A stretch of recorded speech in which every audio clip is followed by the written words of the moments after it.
21.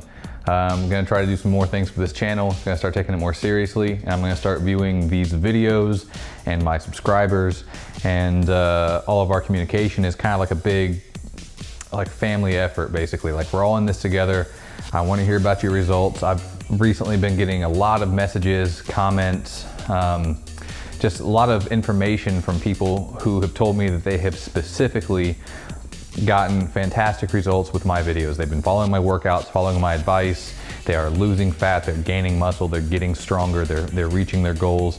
And I cannot tell you how much that really puts a smile on my face. Like, this is a genuine smile. There are a few things I like more than when I'm able to help somebody. I used to teach, and when I used to be a teacher, one of my favorite things was seeing the light bulb go off. You know, you're trying to explain a concept to a student and they're having a hard time and it's difficult. And then when suddenly it clicks and they get it, that's exciting. So anyway, we're gonna move on with this video. This very first video is going to be another follow me video, and it's going to be, I'm not sure what I want to call it actually. I guess you'll see the title of the video, but this concept is the idea that, everybody has their full workouts. They're either their daily workouts or their regular scheduled stuff. But it's really common that people will, either they say, you know what, I understand that I should train legs, but I honestly just don't like training legs. I don't want to. Or they say, this is kind of taboo to say, but I don't really care about having a very well-balanced physique. There are just certain areas I want to improve. I want to look good on the beach, or I want to look good in a t-shirt. I want to just physically look more athletic and feel a bit stronger. So this workout is going to be catered towards people who either want to add it to their existing workout, or even use it as a standalone quick workout, what they're going to do in order to get ready for, I don't know, a family reunion or a vacation or something else, just so they physically feel a bit better. Now, one of the things with working out, how you kind of choose your workouts, because everybody's different. Everybody's built different. We have different biomechanics, different muscle fiber types as far as their predominant distributions. We have different goals, different experience levels. We all respond a bit differently. However, the main thing to expel, the myths, to separate the facts from the fiction, is to say that you cannot reshape a specific muscle. Your muscle, based on your genetics, is going to have a certain muscle belly type. It's going to have a certain insertion point. If you have a short insertion point on a muscle, no amount of training is suddenly going to change it to a long insertion point. However, what you can do with proper programming and training is you can reshape your body as a whole by maybe training certain areas less and intentionally keeping them a bit smaller, and then training other areas more to intentionally make them a bit larger or more dominant. You can change the overall aesthetics of your physique. Now, one of the things I know that a lot of people who watch my videos are looking for is a way to get the smaller waist or the broader shoulders, the overall kind of a tapered look, that more athletic look. So this will apply to men and women. I've kind of balanced it out. You can adjust it to your needs. But what we're going to do today is we're basically going to do an upper body aesthetics workout. So this idea is we're not going to do any ab training. When you train the abs, just like every other muscles, they get larger. So if your abs get larger and your obliques get larger and your lower back gets larger and all the muscles of your core start to get larger and expand out because you train them all the time, your waist, as strong as it may be, is going to physically get thicker and blockier. That's not necessarily a bad thing, but if your idea is that you want a small waist, making it thicker is not the way to go. However, doing things like the outer and especially the rear delts is a big key component. So today we're going to focus on rear delts. Now, you think rear delts, I can't see those, what good are those? But it's not just how they look on their own, it's the effect that a very well-developed rear delt has on the rest of your shoulder. It presses against the other parts of your shoulder or the other parts of your back. It helps give an overall look.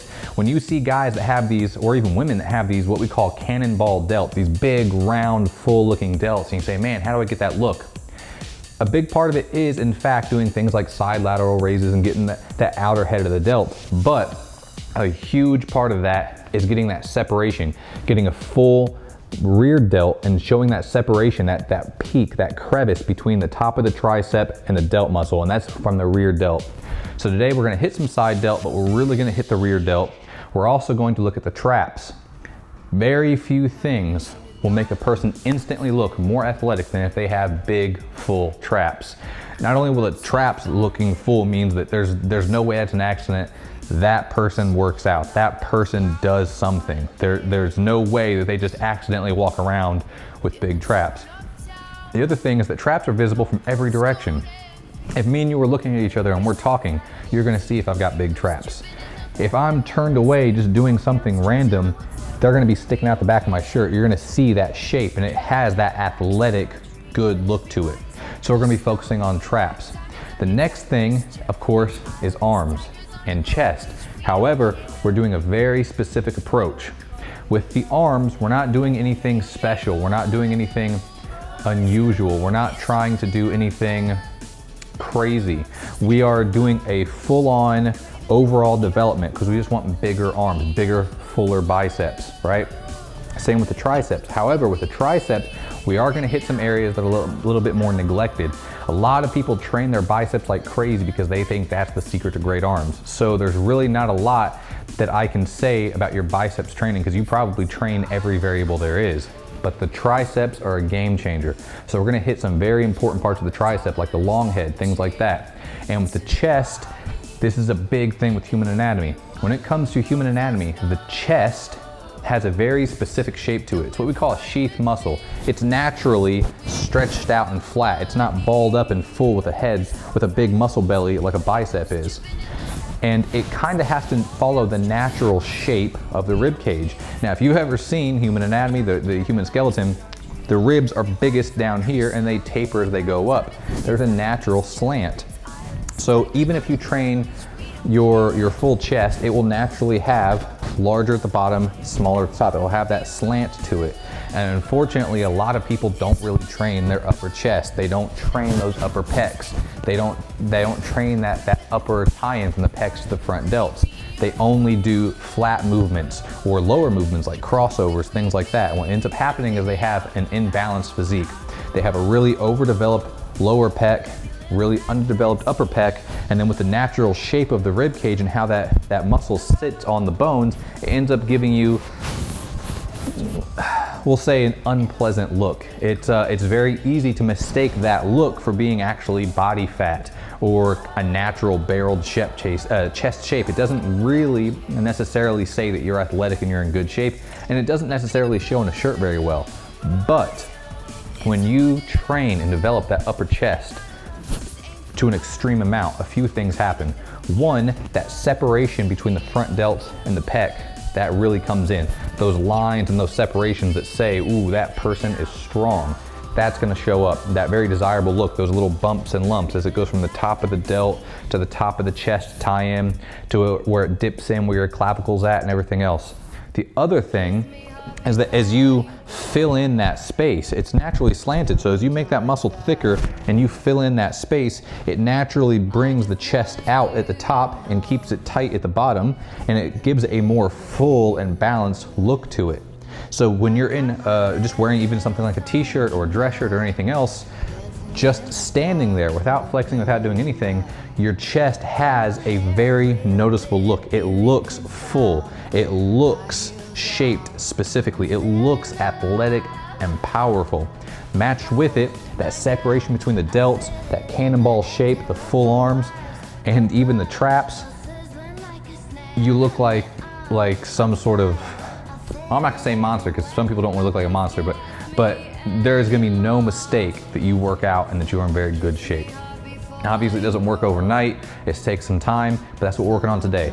Quick, well, normal workout, maybe a little quicker than usual workout. We're gonna be focusing on the upper chest, the rear delts with a little bit of side delt, the long head of the tricep with a little bit of regular tricep stuff, general biceps, and some traps. Now, first thing we're gonna do, we follow a priority principle. With a priority principle, that means areas that need the most attention come first. You don't want to take something that's your worst body part that needs the most attention, that's the worst off, and save it for the very end of your workout when you're glycogen stores are depleted, when your CNS is fried, when your body's having a hard time keeping up with the oxygen demand for your muscles, when everything's shaky and burnt out, that's not when you say, oh, by the way, I've got terrible triceps, I better hit those right at the end. Of course you're not gonna see results. So priority principle. Now I don't know what your specific need is because I don't know who you are personally and what area is lacking for you. But as a general idea of reshaping the body, I'm gonna say that the upper chest is the biggest thing people need first. That's the area that almost everybody is lacking. Upper chest and rear delt actually. So those are the two areas we're focusing on first. And what we're gonna do is we're gonna switch back and forth, back and forth. And one of the principles we're gonna follow with this workout is very short rest time between sets. The idea between a short rest time between sets is that you get a little bit of time, let it kind of rest, get some oxygen back in the blood, get that stuff circulating, get things going good, and then you hit it again. The reason why is because if the initial muscle fibers that your body was using as its go-to good, strong, developed muscle fibers, if those are still taxed and those are still burnt out and they haven't had time to recover yet, your body has no choice but to recruit new muscle fibers that it typically doesn't use. You do that a few sets in a row, and next thing you know, you have a more complete workout. You have a more complete activation of that muscle. And of course, there are differences between myofibrillar hypertrophy versus sarcoplasmic hypertrophy. People always talk about hypertrophy. There's different kinds of hypertrophy, and that's a different video for a different day. But right now, you're gonna see short rest periods and a lot of supersets. So let's start with that. First thing we're gonna do, I just have my regular total gym, regular handles, nothing fancy, and I'm going to do partial incline flies. Now, the reason why I say partial is because with the weight coming from right behind me, coming out here, it feels great, but as I come in closer and closer and closer, at some point here, it's just kind of balancing on my joints. It's not really doing anything for my chest anymore. So I'm not gonna come into my shoulder width. I'm actually gonna keep it outside of my shoulder width. I'm focusing on coming down, and then before I hit my shoulder width, I come back down again, all right? And it might help you to bend your elbows a little bit. You have to feel for your physique. But if you'll notice, if my hands come back to here and then I bend my elbows, that helps me stretch the chest a bit more. So, let me get my width, get here. All right, lean forward, and let's go. 1, 2, 3, 4, 5, 6, 7, 8, 9, 10, 11, 12, 13, 14, 15, 16. All right, now we switch around and I'm gonna do a high pull. Now this is gonna work upper back muscles in general. It's a little bit of the traps, a little bit of the upper back, a bit of the rear delts. The idea is to keep your elbows up nice and high, and you're pretending like there's an imaginary barbell between these handles, and you're trying to pull that barbell into your throat. Now again, elbows are not low. You're not pulling into your throat this way. You're keeping your elbows nice and high, so it has to use those smaller muscles of the rear delt and the upper back and the traps. All right, let's go. 1,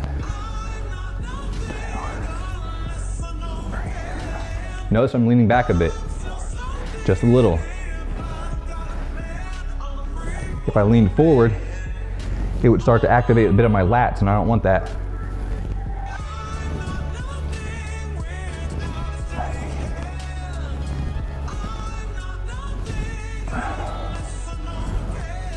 I think that's 13, lost count.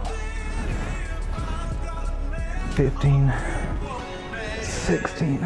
All right. Whew. Now, the whole time I was doing that set, my upper chest was resting. So I'll count out for a few seconds. I'm not gonna rush, but I'm basically gonna go straight into my next set. No rush. The natural time that it takes to switch between exercises and catch 1 or 2 breaths is enough time to finish off the rest period. And we're gonna try to do 16 reps again. This time it should be a little bit harder, but it's the same weight, going for 16 reps again.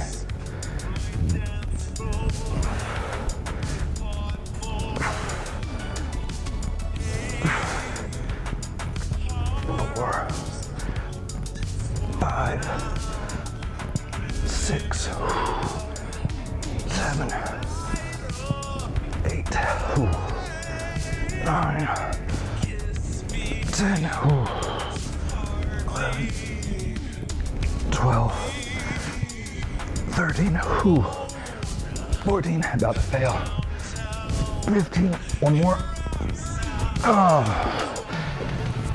16 is my limit, and that's the idea. First set, 16 is a little bit tough, but you can get it. Second set, it's everything you've got to get that 16.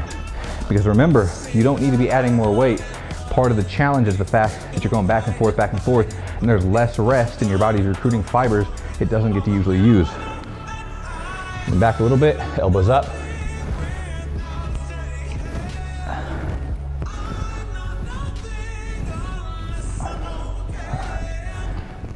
Six, 7, 8, 9, 10, 11, 12, 13, 14, 15, 16. Whew.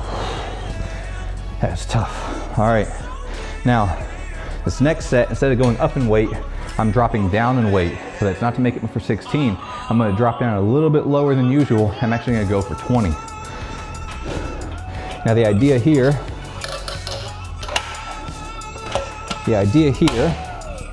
is that it's now all my primary muscle fibers, the ones that have been developing over time that are nice and strong, those are being taxed. They don't have enough time to recover. And these little light muscle fibers are not strong enough to do the same workload, but they need to be activated. So we're dropping the weight, but making sure that they're being activated by doing higher reps, those 20 reps with a lighter weight. Lean forward a bit. Let's go. 1, 2, 3, 4, 5. This is already hard. 6, 7, 8, 9, 10, 11. I failed. So I drop down again. I need to get my 20. There's no option. Have to get my 20 reps. And because I failed, I have a 2 rep penalty. So now I don't owe 8 more, I owe 10 more. 2, 3, 4, 5, 6, 7, 8. Oh man. That's fried. Absolutely. Raise it back up to my lower level. Let's see if I can get my 20. Let's go. 3, 4, 5, 6, 7, 8, 9, 10, 11, 12, 13. Failed. Well, I got 14, but I have a 2 rep penalty because I failed, so I owe 8 more, not 6. Let's go. 1, 2, 3, 4, 5, 6, 7, 8. All right, we're done with those exercises. Now this is the longest rest you're gonna get. Still not very long, but it's faster than the superset. Now, back to the upper delts, or sorry, the upper chest and the front delts a little bit. What you're gonna notice is that your body is going to try to switch to its powerful muscles first. Your body, just like everything in the universe, tries to follow the path of least resistance. It doesn't know what you're trying to activate. It knows point A to point B. It's just trying to move the weight. So on an upper chest exercise, like let's say incline flies, it's natural that your upper chest and your front delts are both working simultaneously. That's part of the natural movement of your body. But you will notice that if your chest is more powerful naturally, if you're one of the rare people that has a really great upper chest naturally with very bad front delts, you're gonna notice that your incline flies, they burn the chest way more because that's what your body's using first. That's what it's trying to use as its primary mover. That's its strong muscle. But if you're like the majority of people where your front delts are stronger, the upper chest is underdeveloped, your body's go-to power muscle is that front delt. So you're gonna feel that burning first. You might think, I must be doing it wrong. I feel it burning first. Let it burn. It's supposed to work. The big thing is that your body's trying to use that because it's strong, but we're pushing it past its comfort zone, forcing it to recruit fibers it doesn't typically use. I guarantee the next day when you're sore, the upper chest is being part of that sore equation. You're gonna feel that too. Now, we've done the upper chest, we've done some of the front delt and the rear delt from the high pulls. Now we need to switch over and we're gonna try to work the long head of the tricep and the trap. Now the long head of the tricep specifically is one that, again, a lot of people neglect, but it's a big part of what gives your tricep that big, meaty look.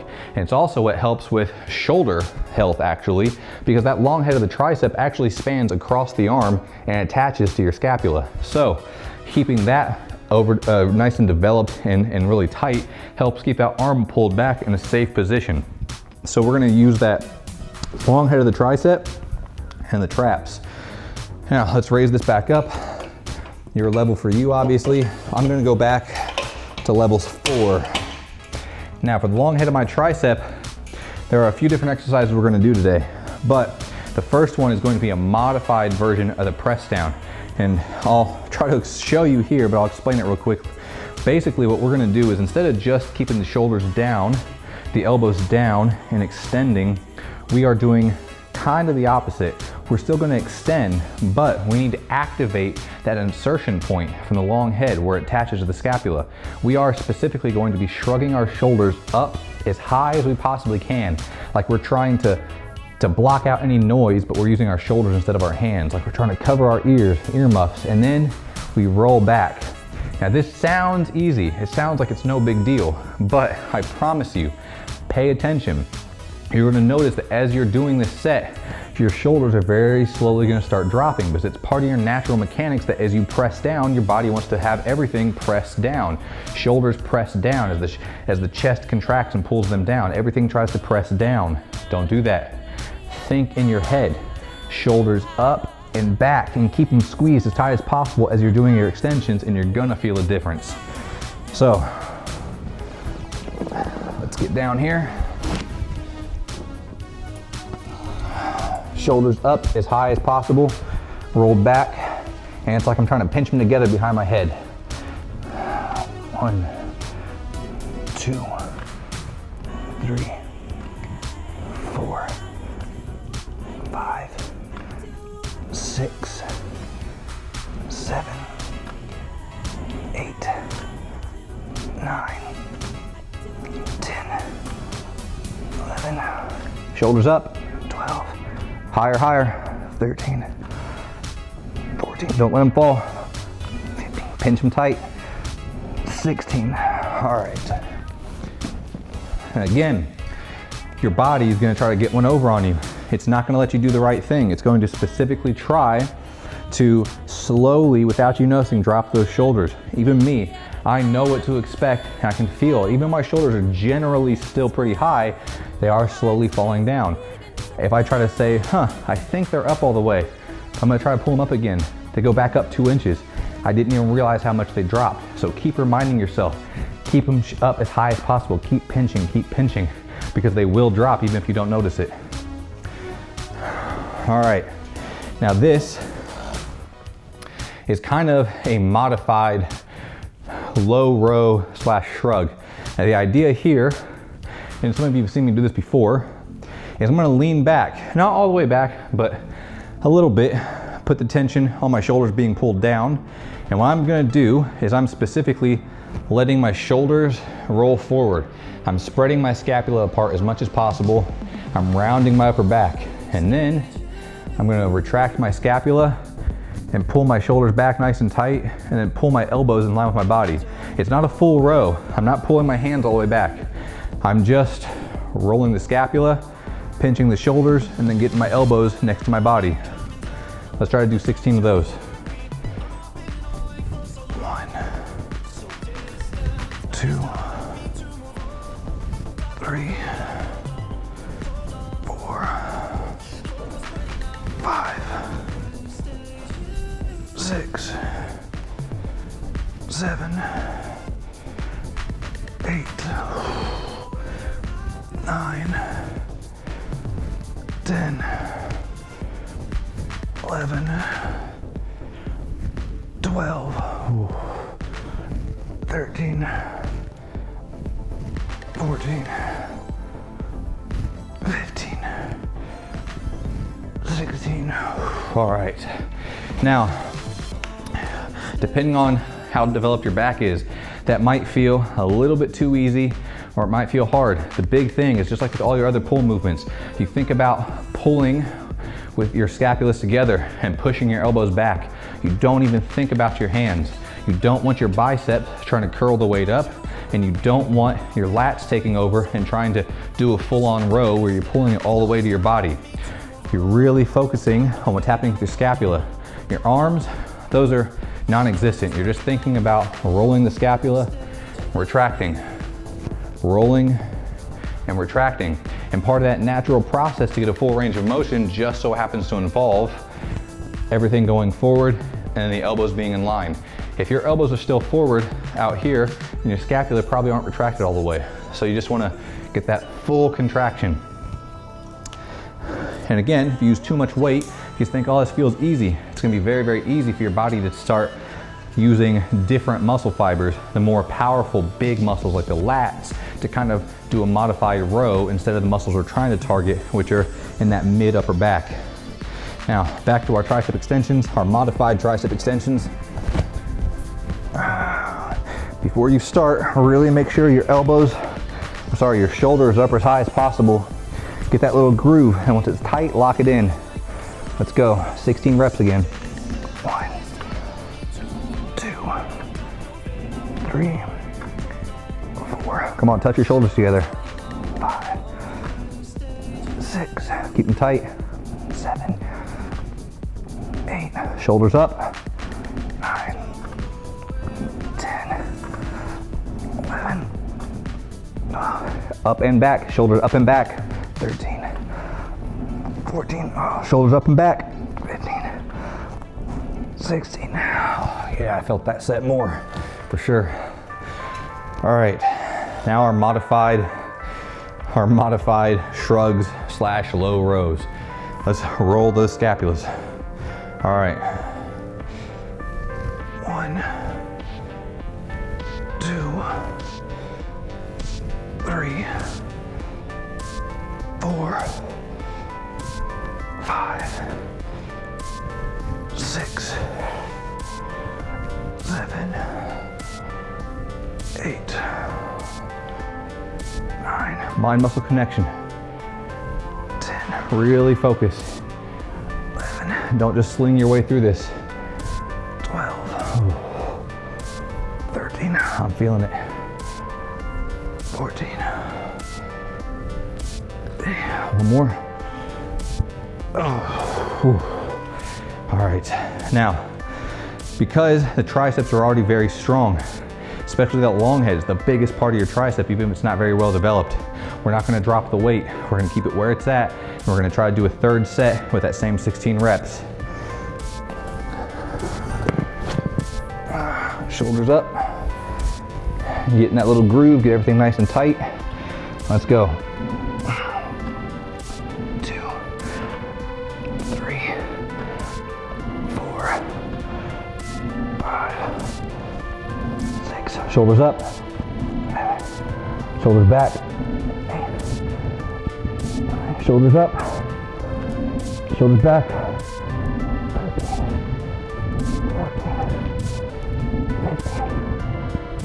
17. Oh, I think that was 16. I hope I didn't miscount. Sometimes giving myself those out loud cues, shoulders up and back, kind of messes up my count. All right, let's go. Scapula. And back a bit. 1, 2, 4, 5, 6, 7, 8, 9, 10, 11, 12, yeah, 13, 14. Remember, your arms don't exist. Pull with the scapula. 16, all right. All right. Now, we're gonna do one more set of this. This exercise combo gets 4 sets total. First one was 3 sets total. This one's 4 sets total. We're dealing with some larger muscles that have a bit of a different anatomy to them, different muscle types. This will be the final set. Now we want to do 20 reps. And I already know, and you already know, trying to get 20 reps on this final set is probably gonna fail, which means I'm gonna have a penalty, and that's all right. We're gonna see how far we can get with this weight before we drop it. Shoulders up, back, nice and tight, lock them in. Let's go. 1, 2, 3, 4, 5, 6, 7, 8, 9, shoulders up, 10, 11, shoulders up,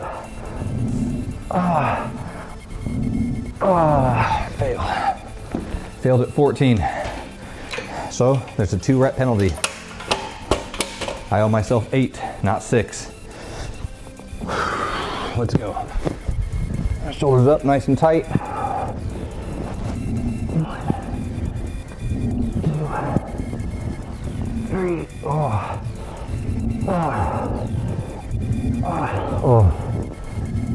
This sucks.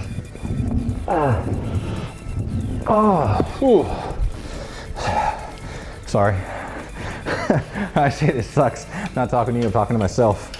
It just burns, and I'm trying to do a bit of a funny motivation, you know? Letting myself know that it's okay that it sucks, because I'm gonna keep going anyway. All right, let's go. 1, 2, 3, 4, 5, 6, 7, 8, 10.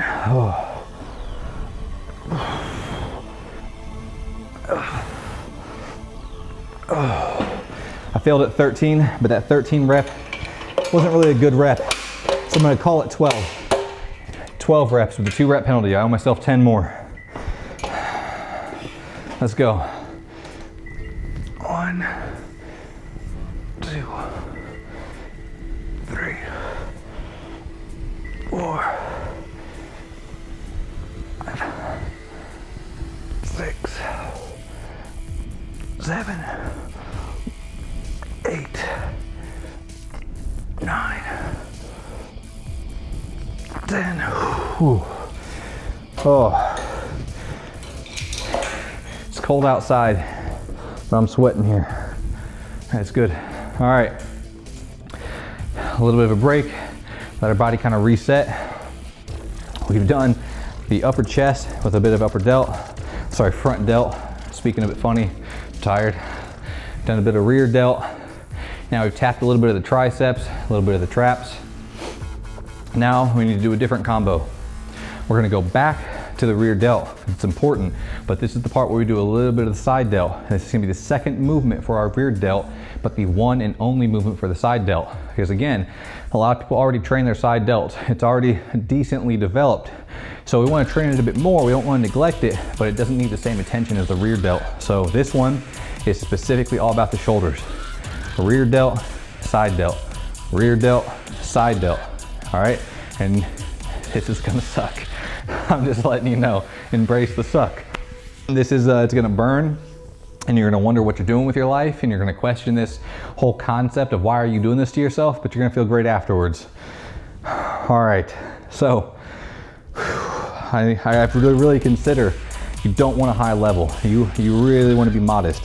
Don't baby yourself, don't go all the way to the bottom and sling through it, but be prepared for how much this is gonna hurt.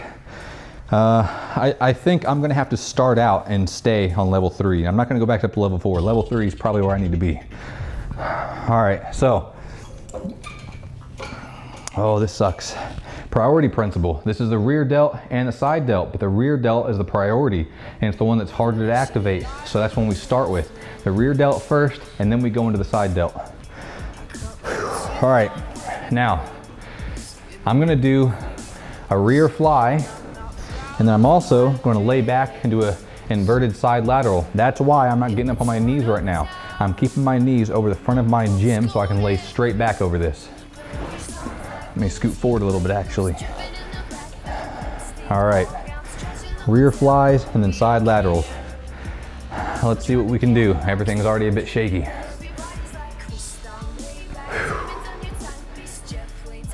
Oh, and don't lean back, that'll kind of activate the side delts more. Lean forward a little bit. Let's go. 1, 2, 3, 4, 5, 6, 7, 8, 9. Oh.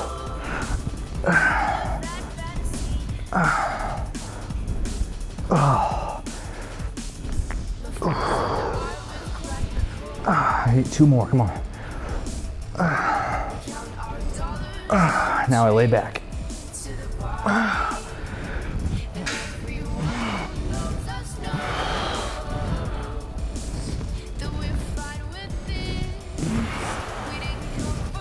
Six, 7, 8, 9, 10, 11, 12, 13, 14, 15, 16.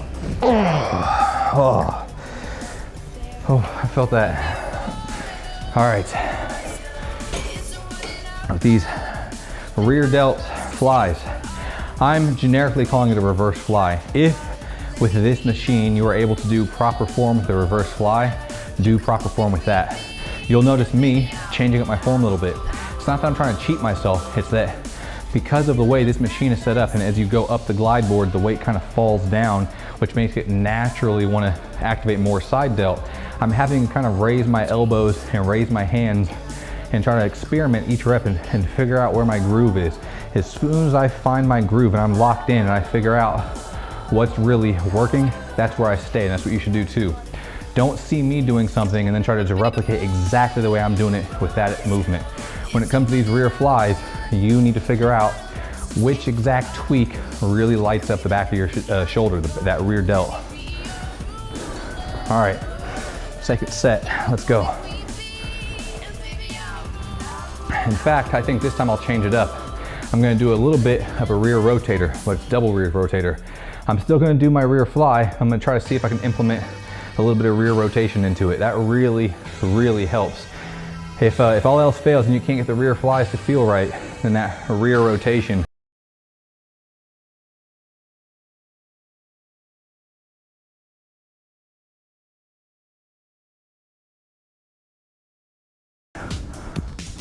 2, 3, 4, 5, 6, 7, 8, 9, 10.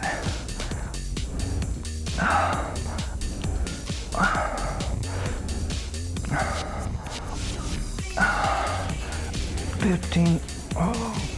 16. Oh, that was about all I could do. I'm glad that's over.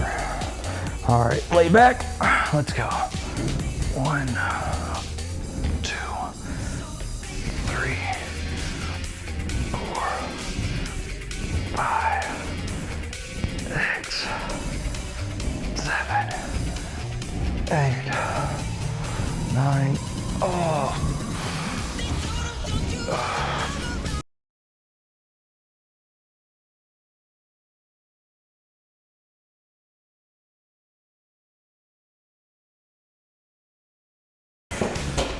Oh my God.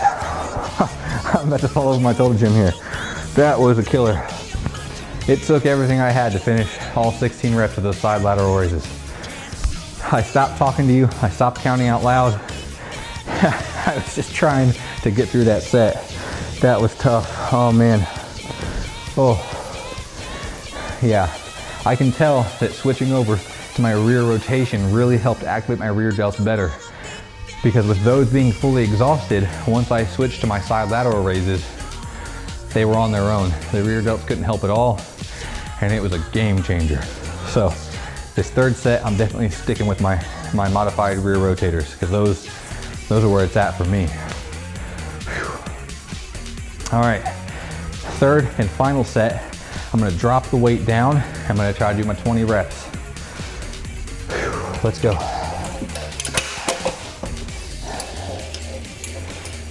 And you also notice when I do any exercise, I almost never, unless it's a very, very special exception to the rule, my general rule of thumb is I don't lock out and I don't bottom out. So I'm at the bottom of these side laterals. I don't relax with my arms down at the bottom because that would let the muscles rest. I will come down and I'll stop about 2 or 3 inches away from my sides, not actually bottomed out, just keeping tension in the bottom. And when I come all the way up, I don't try to have bone impingements or anything else. When I'm pressing, I don't lock the elbows. I keep the tension on the muscle at the top and at the bottom. I never let it rest during the set. All right, let's go. Stick with my rear rotator style here. That's working for me. All right.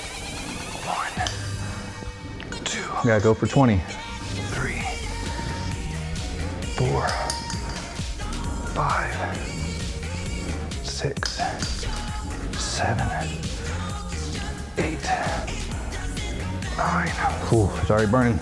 10, 11, 12, 13, 14. Oh, I failed at 16. All right, failed at 16. Drop this down all the way to level 1, like a beginner. I gotta get on my knees because there's no room otherwise. I'll give myself 10 reps this time. 1, 2, 3, 4, 5, 6, 7, 8. Oh, why did I say 10? 9. One more. 10. Oh, that sucks. Oh, let's go. Back up to my level 2. Side lateral raises, no time, no time. Let's go. 1, 2, 3, 4, 5, 6, 7, 8.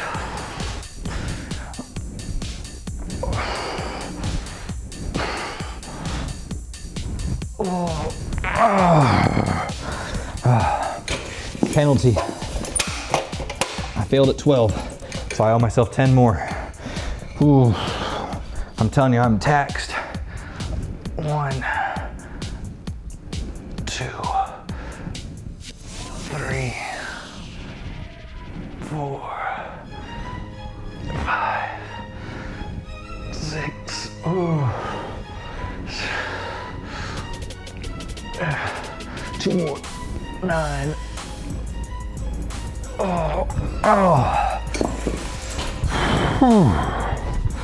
I just want to hug myself.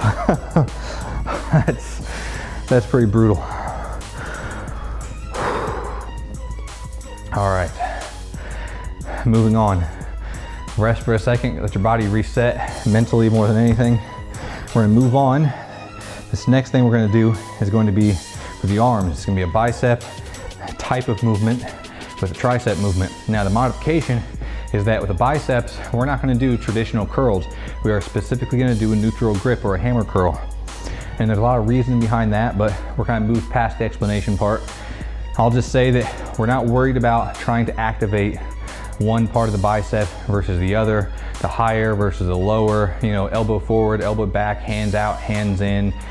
We're actually trying to keep pressure off of the joints, off of the tendon, keeping everything pretty well evenly distributed. And the best way to evenly distribute over both heads of the bicep, excuse me, the brachialis, the forearm here, that connection, is to do a nice either reverse curl, which is a little less bicep, a little more brachialis and forearm, or a hammer curl, which is a pretty good even distribution of the biceps, the brachialis, and the forearm. So that's what we're focusing on, this bicep and this lump, this brachialis, that nice flare that you see along with the tricep sticking out. So it's all about those hammer curls. Let me raise the level back up. I'm gonna do level 3, and it's gonna be neutral grip hammer curls, immediately superset with the neutral grip tricep extensions. Now the difference, and I'm gonna try to explain this as best I can. I don't know how well you can see all this, but I'm just gonna grab my handles by the cloth above the handle itself. And the idea, and it's not so much about my elbow position on this one, as it's mainly about being able to quickly change, like a real true superset. What I'm gonna do is I'm gonna bring my body down low, elbows forward. Let me flip my handles around here. So it's kind of like a spider or a preacher version of the hammer curl. Now I'm gonna do my set like this, where I'm pulling towards the back of my head. And then what I'm gonna do is I'm gonna transfer down. Now pay attention very closely. I'm not pulling my elbows all the way back and doing a traditional extension. I'm actually keeping my elbows perpendicular to my body, and I'm trying to press my hands towards the floor, like that. Kind of like a kickback, all right? Let's go.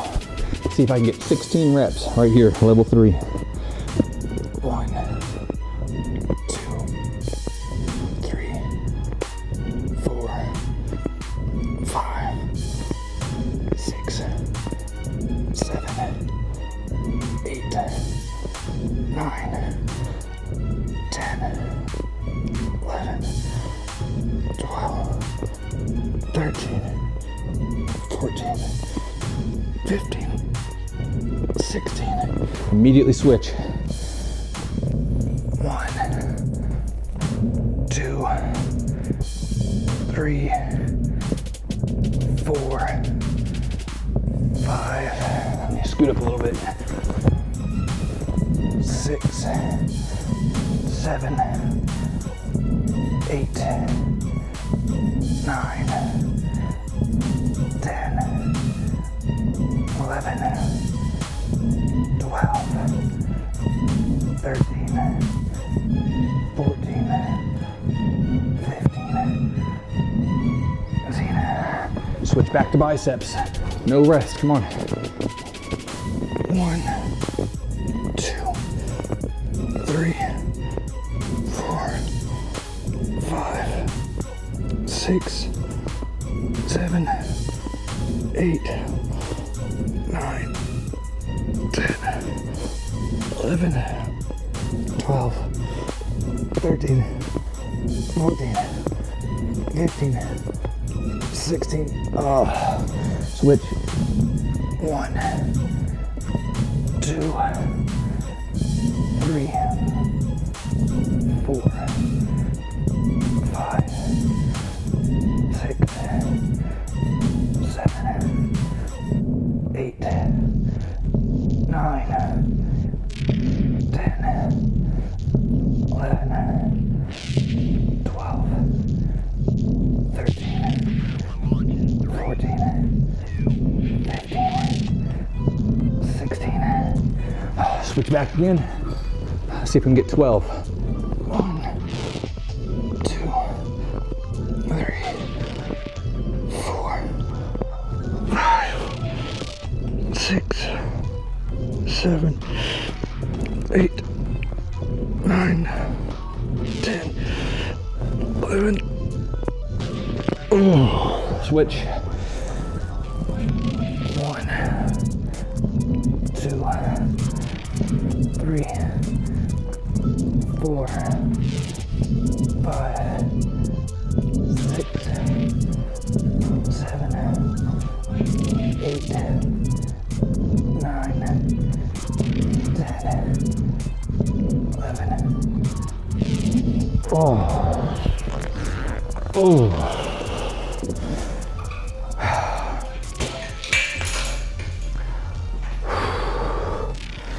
I need some water.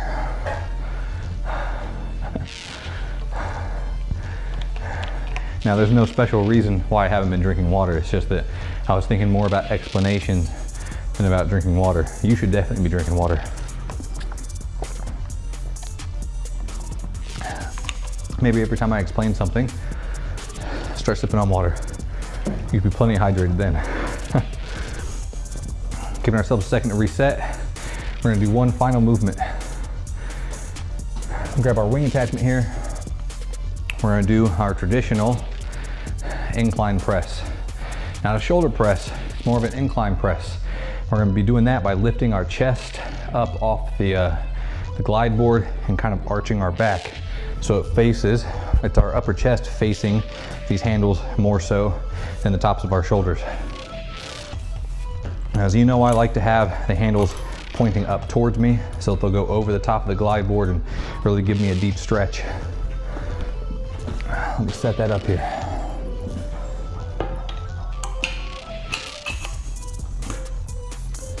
Oops. Obviously, I'm a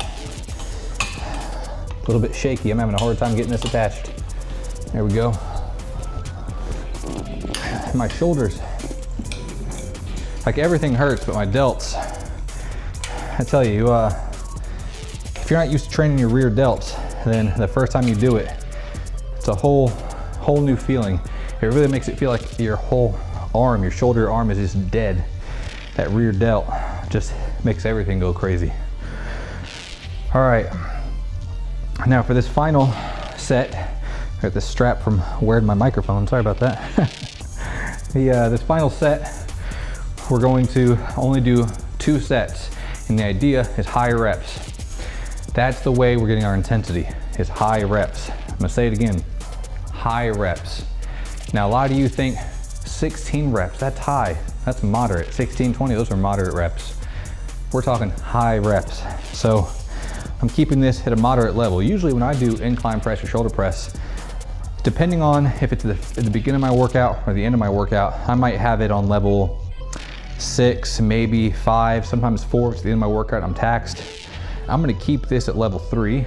I'm gonna try and get 30 to 40 reps. Now, I might have to eat my words here because I'm feeling so dead already. I might be taxed by 10. I might have to drop it down, we'll see. But the idea is the first set, I wanna try to get 40 reps.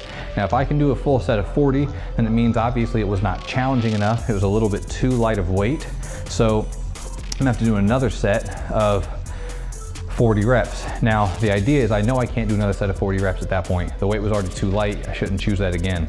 So the idea is that I can make up for it. So if I do this first set of 40, all the reps in one go, and I don't fail, then I'm actually gonna go up a level and go for 40.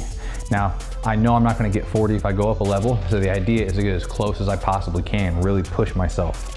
Now, if I don't get 40 on this set, then the idea is that I have to eventually get to 40. So if I fail, let's say at 20, I still owe myself 20 more reps, and I'm not allowed to lower the level. I have to keep it there and try to do another set of 20. So let's see what we can do. I'm grabbing these handles all the way out, the very outside. I don't want my triceps taking over. If my triceps are in like this, it's gonna collapse my arm, and my triceps are gonna do more of the work. I wanna keep my arms out a bit wider.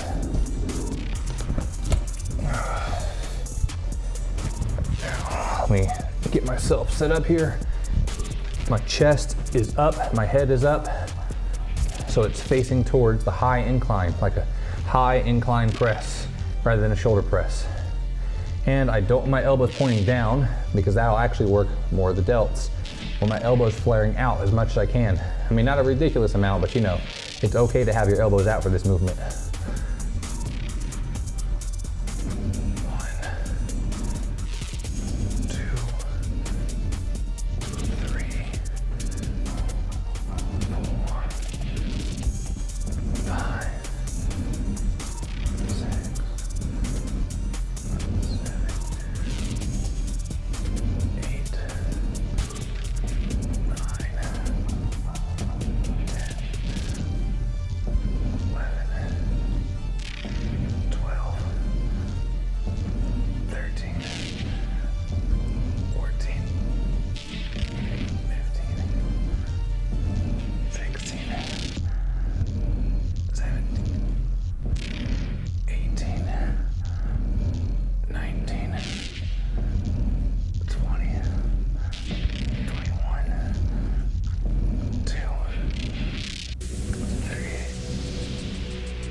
30. All right.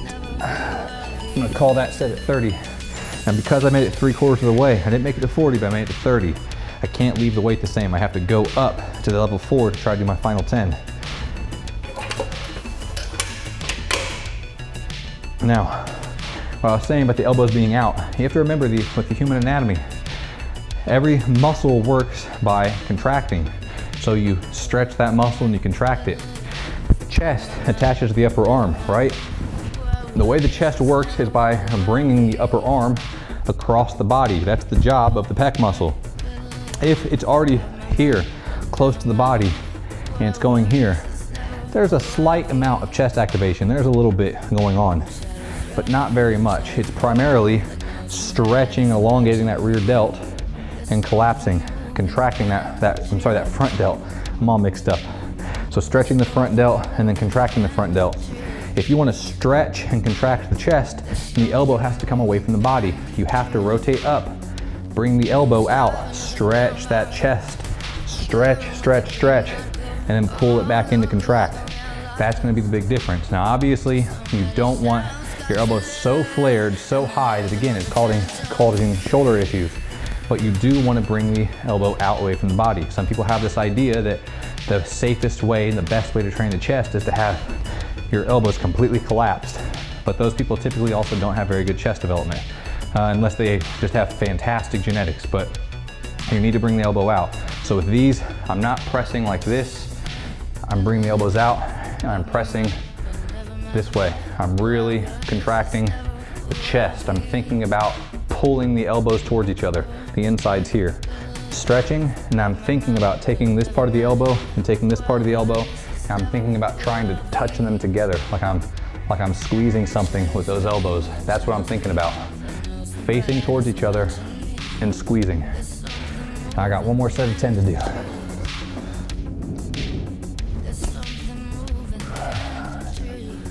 Let's go. 1,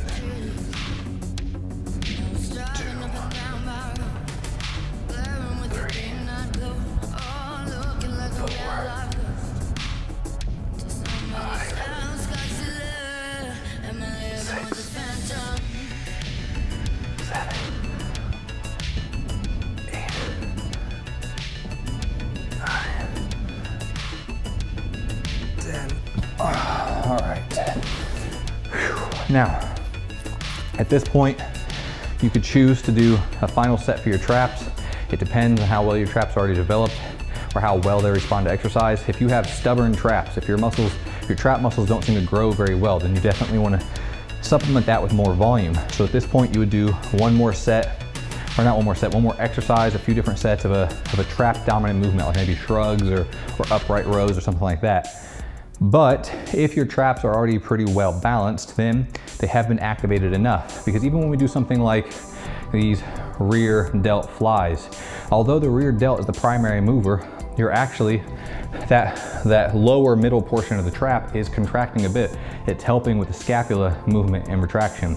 When we're doing side lateral raises, some people will actually complain that they feel it in their traps a lot. And typically it's because their side delts, that outer delt, is not very well developed and the trap is trying to take over. The same way that this outer delt will contract to bring the arm up, usually at the same time, what you'll notice is the entire shoulder lifts up because the trap is contracting to also lift the shoulder. So while this is contracting, the trap is also contracting. So between our actual scapula retractions that we did, the rear delt movements that we did, the side lateral movement that we did, and then even squeezing and holding and pinching when we did our modified press downs, our trap should be very well activated at this point, even though we only did one movement that was specifically for them. But if yours are stubborn, if you want to do something else, you can definitely jump on, do one more exercise. Anyway, that's about it.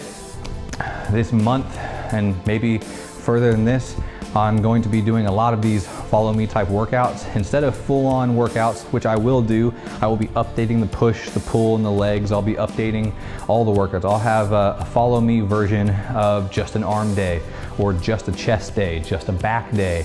I'll have follow me versions of chest and back if people like doing that split, or arms and shoulders if people like doing that split. I'm gonna try to look at very common workout splits and then do a follow me version so you can kind of see my approach to that split rather than just showing you what I already do. Now this was kind of a, we'll call it a New Year's treat, a little specialty. It's not really a full body workout. It's not really a specialty workout that's meant to be certain, like split with the rest of a workout. This is an independent extra, something you can do on an off day on top of your workout. You can throw into the mix from time to time, or if you honestly don't care about those regular workouts and you just want to have that general overall athletic look, maybe this can be your primary workout that you do for 6 weeks and see how it works for you. But anyway, that's that. I gotta get this video edited and uploaded. First video of the year. Happy New Year, everybody. I hope everybody had a good time. Hope everybody got to, celebrate or maybe get some good sleep, see family. I know depending on what country you're in, those things are kind of limited right now, kind of strange. But either way, no matter what you had to do or how your plans had to be modified this year, I hope that everyone's ready for the new year. I hope that we can kind of work together as a little community on this channel and get this thing growing and get more serious about our goals in 2021. 2020 already handed out its blows. We're coming back in 2021. So, all right, I'm gonna get this video edited and I'll see you in the next one. Thanks.